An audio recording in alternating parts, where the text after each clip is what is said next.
Welcome back to the channel, folks. HappyCattyCrypto here, and we're taking a look at the Lunc Penguins project. We are having a moment of reflection, and we're really trying to show others that are in the NFT sector, those that are involved with other projects, that hey, there's this awesome project, and we're sort of building silently in the background because I don't, I get moaned at quite a lot that I should promote the LUNC Penguins project a lot more, but I feel like it speaks for itself most of the time. But there are times like this when you simply just need to draw things out for people and explain how well things are going for our NFT project. And we're defying all odds, and everything that people label NFT projects as, we're defying that.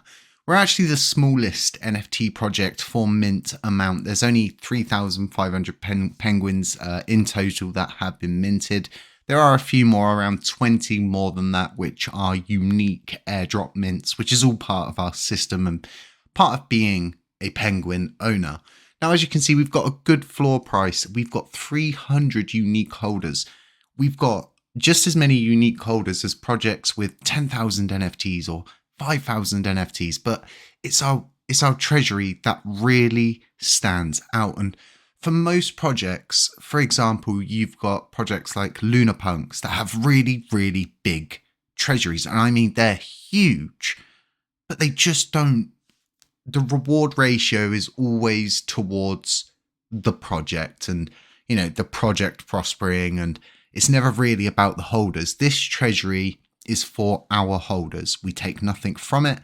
The majority of everything goes into this treasury, and it's all about ensuring that our holders are getting the rewards and getting the benefits from being part of this project, because ultimately our goal here is to push the price up as much as we can. If we look at projects similar to us in the NFT space, there's only really one, and it's Pudgy Penguins.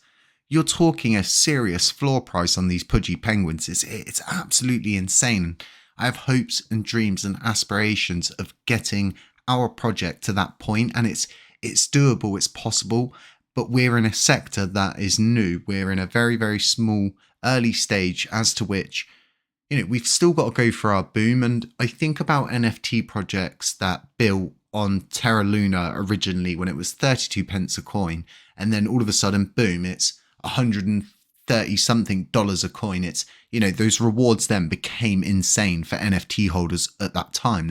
They were unmatched. It was insane. And I feel like this is the road that we are on. But like I was saying, right, it's always nice to outline things to people. We've had no problems minting out. We've minted out at a very fast rate on our first ever mint. That was a 21-hour mint out. And I brought a process and a system and a module forward to prevent that from happening, as to which, the investors and those wanting to get involved actually had to think, and they had to make penguins. And we made it very interesting, but also very, very smart to stop whale buyers just coming in and absorbing the NFT market and then selling them off on aftermarket sales and playing around with the floor price. We've really done everything we can to prevent that from happening. And I think it's working because our floor price is going up, whilst other projects, they tend to go down because, these projects take time to build. The games take time to build. And it's all about providing interim use cases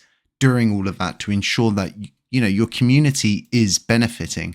So we've got the Penguin utility log here, and I've never shown this off before, but it's one of my systems behind the scene. I use it for so much stuff. Putting stuff into flowcharts really outlines everything. We've got a key on the left, and we've simply got the purple for the utilities, and outside of that is green, which are the use cases. And this is huge. It speaks for itself, and it's just our treasury, even without ever adding to it, it adds to itself. It auto compounds every day. Your rewards will grow forever.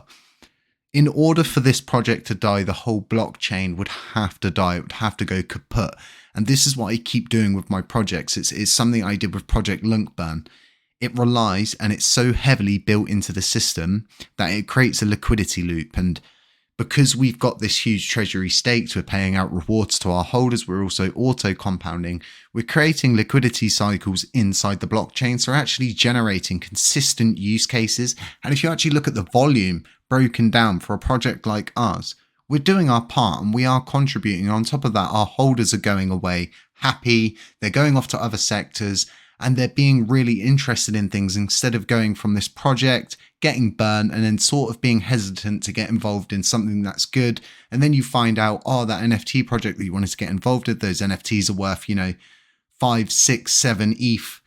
And it's like, oh, I wish I got involved, I got burnt. And it's like, we're changing that label step by step here. And it's all about building for the future. And, some people laugh, right? Because everything's got a label on it. Metaverses have this really bad label on it. And it's like Shiba Inu are developing a metaverse. Everything relies on this metaverse and the Shibarium use inside that metaverse.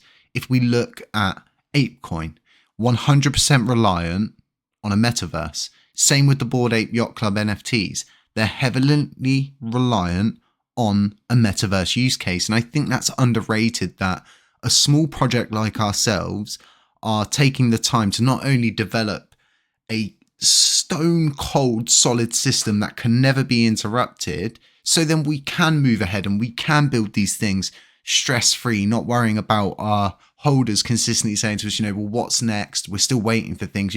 They're getting rewards. They don't care. They're getting USTC airdrops every month. They're absolutely loving it.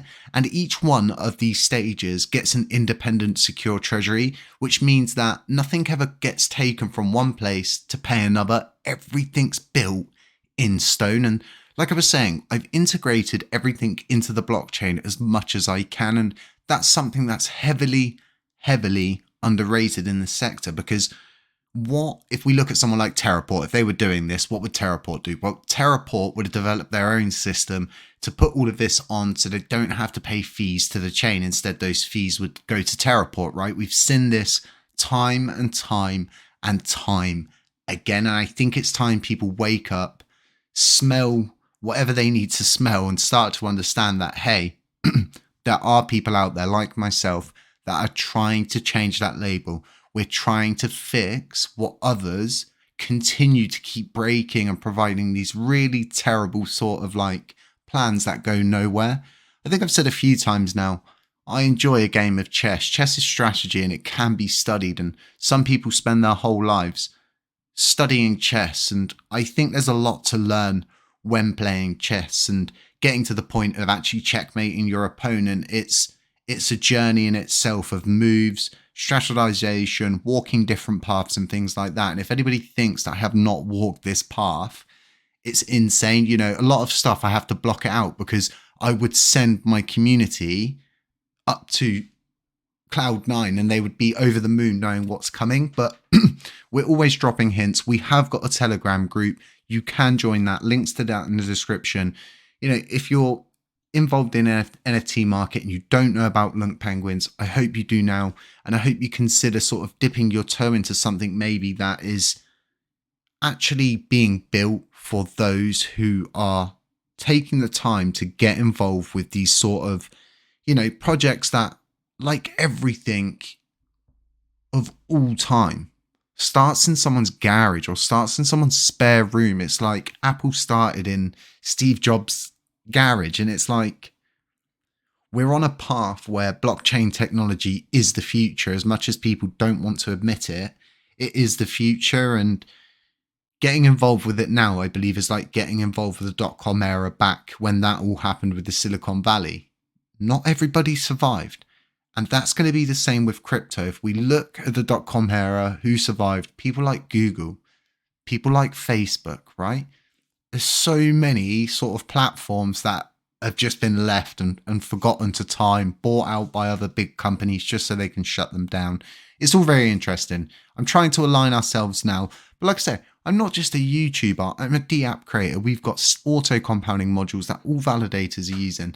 I'm also trying to change the label on YouTubers and this whole thing of being an influencer. No, I'm a content creator. I create content for people that they consume to get knowledge, and it really is as simple as that. And I feel like It's not even like I've struck gold. It's just like I'm trying to build something that is gold. Absolute gold. Folks, stay safe. Have a really nice day. I hope you enjoyed this video. I know it's not for everyone. A lot of people likely won't even click into it, but you know, I appreciate you showing up. If you're still watching now, I appreciate it. I appreciate all the delegations. I appreciate all the support. I'm going to be doing a gratification live stream to show gratification to every single person that supports me day in, day out this Friday. So keep an eye out for that one. If you see the live come up, do add it to your reminders so you can join. Show up, show some support. And yeah, we can all say cheers together. None of this is financial advice ever. Beware of scammers, beware of doppelgangers, beware of anybody pretending to be me. Stay safe, stay humble, stay aware, and I will catch you in the next one.